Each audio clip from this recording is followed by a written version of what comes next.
शिकारपुर शहर की जिस अजीम हस्ती का मज़ार शरीफ हम आपको दिखाना चाह रहे हैं। आप देख रहे हैं घंटा घर, ये मशहूर मकाम है। घंटा घर के बराबर में ही लखीदर थाना के सामने आपका मज़ार शरीफ है। तो इस मज़ार शरीफ के अंदरूनी मनाजिर और बैरूनी मनाजिर हम आपको दिखा रहे हैं।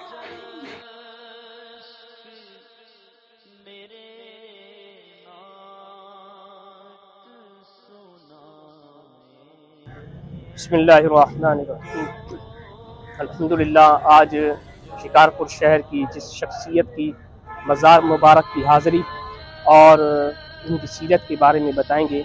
इनका नाम है ख्वाजा निज़ामुद्दीन सरहंदी रहमतुल्लाह अलैह। आइए इनकी मज़ार शरीफ के अंदर चलकर मज़ार शरीफ की ज़ियारत भी करते हैं और आपकी सीरत के मुतालिक भी आपको कुछ अर्ज़ करते हैं।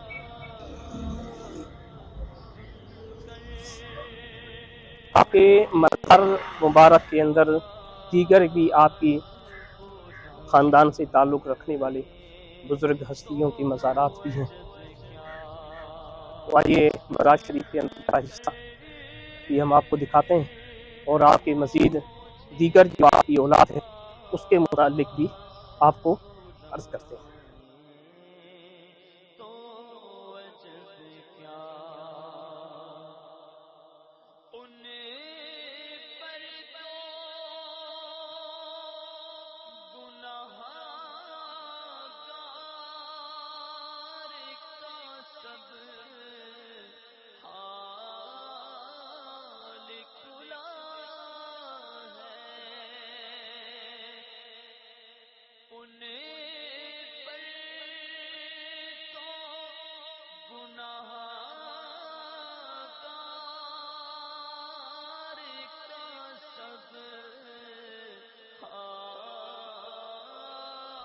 सरहंदी मुजद्दिदी ख़ानदान के सिंध में आने वाले चश्मो चराग हज़रत ख्वाजा निज़ामुद्दीन सरहंदी, जो अपनी वक्त में अपने इल्म व इरफान की बाइज़ कल्बे जहाँ यानी कुतुबे जहाँ और सराजुल औलिया के नाम से मशहूर थे। आपका सिलसिला नसब और सिलसिला तरीक़त सिर्फ 6 वास्तों से होता हुआ हज़रत इमाम रब्बानी मुजद्दिद अलिफ सानी शेख अहमद सरहंदी रहमतुल्लाह अलैह से जा मिलता है। आपके आबा व अजदाद शहर पेशावर में सकूनत इख्तियार थे, वहीं आपकी विलादत हुई। बचपन में आपने अपने दादा के ज़ेरे साया ज़ाहिरी और बातनी तरबियत पाई। तहसील उलूम ज़ाहिरी के अलावा उन्हीं ने तसव्वुफ़ और सुलूक की मंजिलें भी आपको तय करवाई। सिंध में आपकी आमद, आप अपने वालिद साहब के हमरा सफ़र हज पर रवाना हुए। रास्ते में हैदराबाद सिंध में आपका क़याम हुआ, जहां आपके वालिद मोहतरम रहमतुल्लाह अलैह की मशहूर किरामत की बैज वहां सिंध के हुक्मरान मीरों ने आपको 25,000 एकड़ ज़मीन बतौर जागीर पेश की और आपको इसरार करके सिंध में रहने का अर्ज किया। शिकारपुर के अलवी खानदान के बुजुर्गों ने आपकी रिहाइश के लिए हवेलियां खाली कराई। आपने वहीं कयाम फरमाया और मखलूक खुदा की रहनुमाई में मसरूफ हो गए। आपके आस्थाने पर कसीर लोगों का आना होता था, ज़ायरीन का, फुकरा का आना होता था।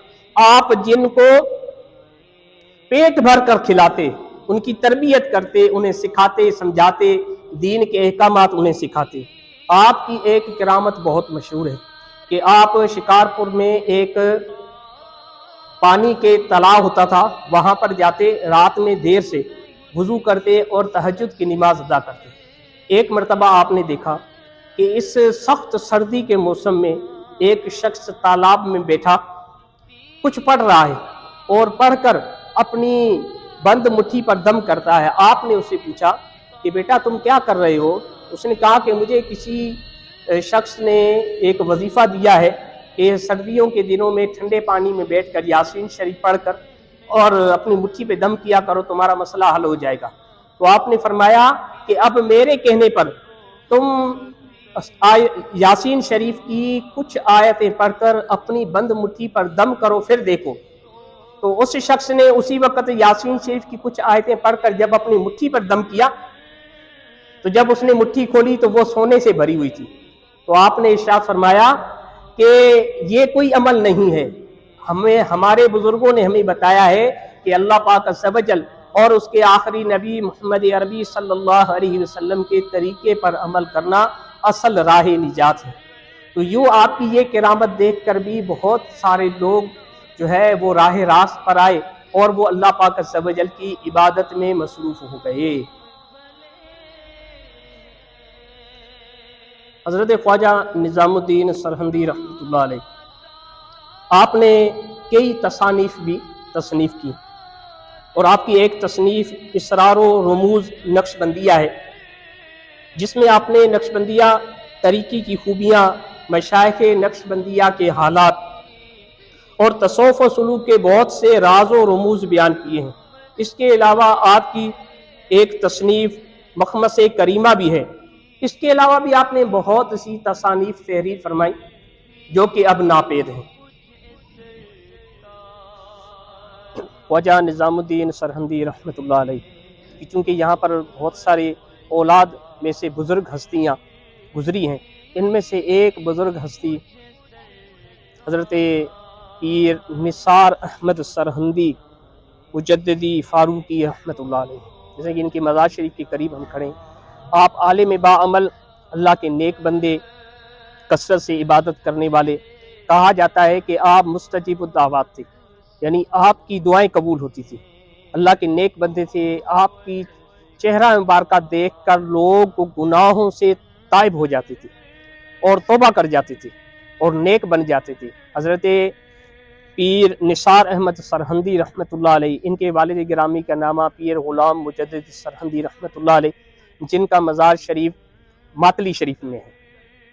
तो चूँकि आप हैदराबाद के करीब से भी यहाँ पर हिजरत करके आए थे, तो कुछ ख़ानदान आपका हैदराबाद के करीब के इलाकों में और कुछ ख़ानदान आपका शिकारपुर में है। तो इस वक्त हम पीर निसार अहमद सरहंदी रहमतुल्लाह अलैह की मज़ार शरीफ पर हाजिर हैं।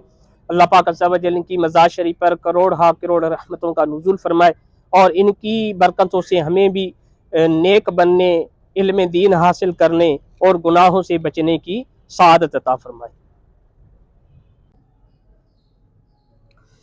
जब आपके वफ़ात का वक़्त करीब आया तो आपने अपने तमाम दोस्तों को इतला कर दी और अलवी ख़ानदान के अमीरों को कहलवाया कि हमारी इस दुनिया से रुखसत होने का वक्त करीब आ गया है, लिहाजा हमारे मकबरे के लिए किसी मुनासिब जगह बंदोबस्त कर दिया जाए। चुनांचा उन्होंने शिकारपुर में लक्खी दरवाज़ा यानी लक्खी गेट के करीब अपनी मिल्कियत में से एक ज़मीन का कुछ हिस्सा आपके लिए मुख्तस कर दिया। अलगरज आपसे आखिरी मुलाकात के लिए आपके हज़ारों मुरीदीन, मोतकदीन, दोस्त अहबाब टूट पड़े। आपका ख़ास मुरीद सेठ नेवंद मल भी आपसी इजाज़त के लिए आया, आपके हुजरे में दाखिल हुआ और आधे घंटे तक तन्हाई में आपसे मुलाकात की और आपकी फयूज़ो बरक़ात से अपने सीने को मुनव्वर किया। वैसे नेवंद मल जो था ये गैर मुस्लिम था, मगर वो दिली तौर पर इस्लाम कबूल कर चुका था। इस्लाम से तो पहले ही वो मुशर्रफ हो चुका था। आखिरी मुलाकात के बाद जब वो शख्स आपके हुजरे मुबारका से बाहर निकला तो आपकी फयूज़ो बरक़ात से उसका चेहरा सूरज की तरह चमक रहा था। और मखदूम मोहम्मद साले लिखते हैं कि आप शरीयत व तरीक़त के सख्ती से पाबंद थे। आपने वफ़ात से बहुत से क़तात भी लिखे। यूँ आपका विसाल शरीफ हो गया और आपको आपकी मतलूबा मकाम पर तदफीन कर दी गई। दीन मोहम्मद वफ़ाई लिखते हैं कि आपके 9 फर्जंद थे, जिसमें से सबसे बड़े फर्जंद ख्वाजा इमाम दीन सरहंदी मुजद्दिदी रहमतुल्लाह अलैह थे, जो कि बाद में आपके सज्जादा नशीन हुए और आपकी मज़ार आपके मज़ार शरीफ के बिल्कुल बराबर में मौजूद है। इनकी ज़िंदगी सीरत के मुबारक कुछ वाक़यात भी आपको अर्ज़ करते चलते हैं। हज़रत ख्वाजा इमाम दीन सरहंदी मुजद्दिदी रहमतुल्लाह अलैह, जिनके वालिद गिरामी शरीयत व तरीक़त के बड़ी अजीम हस्ती ख्वाजा निज़ामुद्दीन सरहंदी रहमतुल्लाह अलैह थे। चूँकि आपके साथ यहीं पर तदफीन है आपकी तदफीन के बारे में एक वाक़या आता है कि ख्वाजा इमाम दीन सरहंदी रहमतुल्लाह अलैह अपने दोस्त अहबाबों के साथ मुरीदीन के साथ सफ़र पर थे।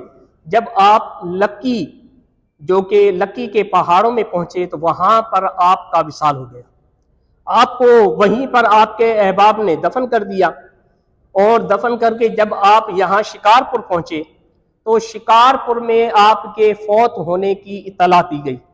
तो यहाँ के मुरीदीन और मुहिब्बीन ने इस चीज़ पर इसरार किया कि आपको वहाँ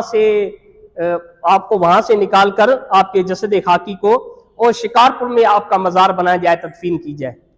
तो उलमा किराम से रब्ता करने के बाद इस चीज़ पर यह तय हुआ कि आपकी तदफीन शिकारपुर में की जाए। तो आपको 6 माह के बाद लक्की के पहाड़ों से मज़ार शरीफ से निकाल कर आपको यहाँ पर शिकारपुर तदफीन के लिए लाया गया। कहा जाता है कि आपको 6 माह के बाद जब कब्र से निकाला गया तो आपका जिस्म मुबारक ऐसा ही था जैसे कि अभी दफन किया गया, तरोताज़ा जिस्म था आपका मुबारक। और आपको जब शिकारपुर लाया गया तो 1 मील लंबा जुलूस था जो कि आपके जनाजे में लोग शरीक हुए और आपको शिकारपुर में लक्की गेट के बराबर में, जहाँ पर हजरत ख्वाजा निजामुद्दीन सरहंदी मुजद्दिदी रहमतुल्लाह अलैह का मज़ार था, उसके कुर्ब में आपको दफना दिया गया। अल्लाह पाक अज़्ज़ व जल हमें इन मुबारक हस्तियों की बरकतें अता फरमाए। आप ये वीडियो देख रहे हैं, आपसे अर्ज ये है कि आप हमारी इस वीडियो को लाइक भी करें, शेयर भी करें, ताकि हमारी ये वीडियो, ये मालूमात दूसरे लोगों तक पहुँचे और लोग इन मज़ारात पर हाज़िरी देकर यहाँ की बरकतें हासिल करें, इन बुजुर्गों की सीरत सुनकर नेक आमाल करने, शरीयत पर अमल करने की कोशिश में लग जाएं।